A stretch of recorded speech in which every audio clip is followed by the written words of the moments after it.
Saudi Arabia has sentenced this women activist to 11 years in prison for supporting women's rights on social media. 29-year-old fitness instructor and women's rights activist Manahel al-Otaibi was arrested for advocating for women's rights in Saudi Arabia on Instagram, Twitter, and Snapchat.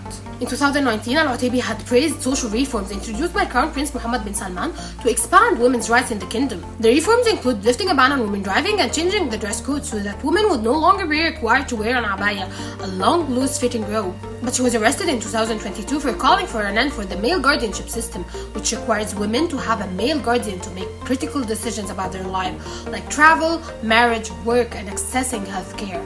Al-Otaibi was also charged for sharing videos of herself wearing what the court said was indecent clothes and going to the shops without wearing an abaya. In January, she was sentenced to 11 years in prison for terrorist offenses in a secret trial. The ruling was only made public weeks later after the UN requested information about her case. Al-Otaibi said in 2024 that she had been held in solitary confinement, had her leg broken due to physical abuse, and was denied medical care, according to Amnesty International. The Saudi government has jailed and arrested numerous women activists who had been critical of the government. Just weeks before it lifted the ban on women driving in 2018, it jailed several women activists who had campaigned for the right to drive. In 2022, a court sentenced a Saudi woman studying in the UK to 34 years in prison for using Twitter and following and retweeting activists. Follow for more stories from around the world.